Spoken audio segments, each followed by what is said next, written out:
Avant de commencer la vidéo, je précise que toutes les images dont j'ai fait usage dans cette vidéo appartiennent à DJI.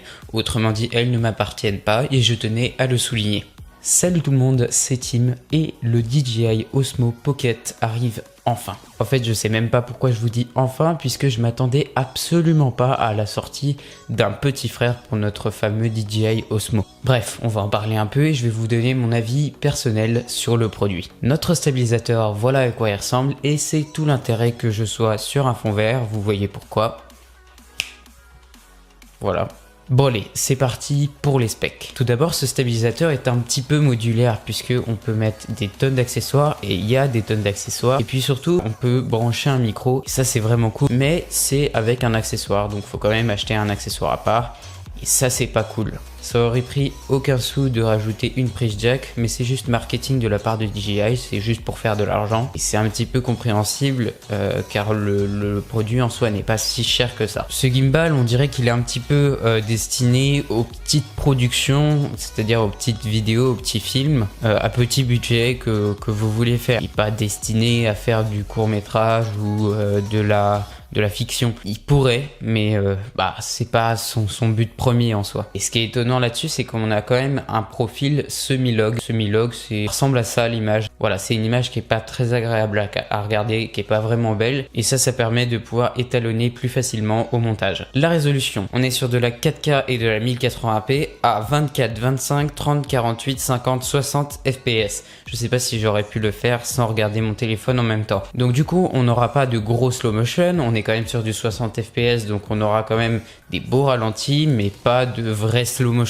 Et pour le prix, c'est totalement compréhensif. Tout ça, c'est du 100 mégabits seconde. Enfin, je pense en tout cas pour la 4K à 60 fps. Donc, c'est correct. C'est même très bien. Les formats, ce sont du MP4 et du MOV. Le MOV, pour ceux qui ne savent pas, utilise le codec H264. Ça vous dira peut-être plus quelque chose. Le DJI Osmo Pocket est annoncé à 140 minutes d'utilisation, autrement dit 2h20 pour environ 1h15 de recharge. À souligner quand même que la batterie n'est pas interchangeable, donc il n'y aura pas possibilité de prendre plusieurs batteries si on se déplace dans un salon, on en aura besoin de plusieurs. Et puis aussi, elle ne pourra pas être changée si jamais elle est défectueuse. Mais a priori, on aura quand même de l'USB type C, donc on pourra le recharger. En revanche, je ne sais pas si pendant le tournage, on pourra recharger la caméra en même temps de tourner. J'en sais rien. Est-ce qu'on peut avoir une batterie externe dans la main avec? J'en sais rien. Pour la carte SD, on peut aller jusqu'à 256 Go dedans, donc autant vous dire qu'on a quand même pas mal de marge. On peut le mettre sur un trépied, sur une perche et sous l'eau, encore grâce à un caisson étanche dans les accessoires que propose DJI. Mais du coup attention, les accessoires sont en option et ils sont à rajouter au prix de l'appareil, ce qui revient quand même finalement assez cher, si on veut tous les accessoires bien entendu. Je conseille pour les voyages, les vacances, les petites vidéos, pour YouTube, il est largement suffisant.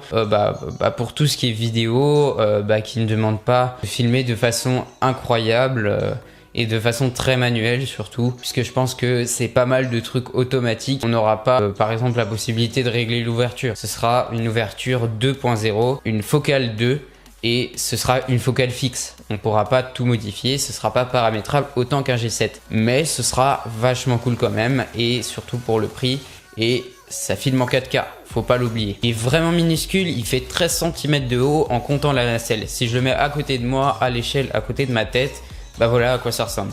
Vous voyez, c'est vraiment petit. Et donc du coup, si vous êtes une boîte de prod, ça fait pas très pro. Et autant vous dire que si vous vous ramenez avec un truc aussi petit que ça, vous n'aurez pas beaucoup de clients. Vous avez un tout petit truc, les gens ils savent pas que c'est bien et ils se disent bon, c'est nul quoi. À part si vous vous débrouillez comme des malades au montage, un montage qui tue comme je sais pas quoi, les gens pourront vous le pardonner, mais bon, faut quand même se dire que c'est pas un outil qui est réservé aux professionnels.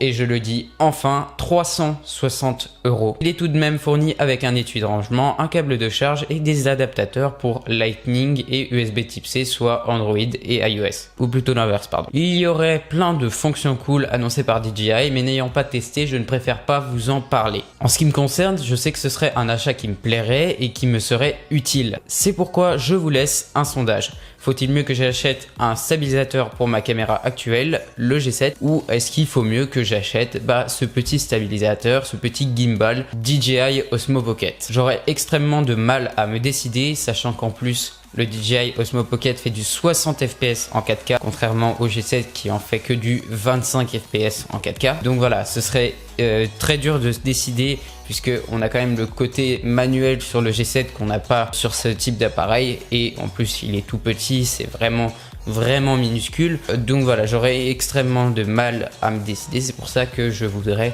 vous demander qu'est-ce que vous feriez à ma place. Et j'ai une deuxième question pour vous. Est-ce que la 4K c'est vraiment utile? Eh bien, une preuve que non, tout de suite. Cette vidéo a été tournée, montée et exportée en 720p. 720p, oui.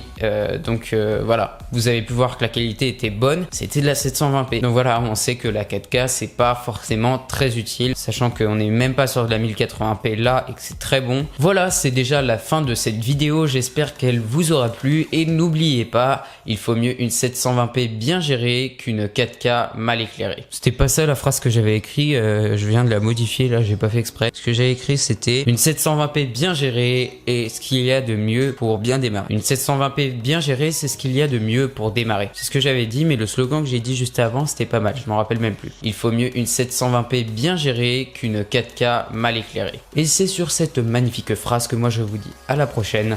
Ciao tout le monde.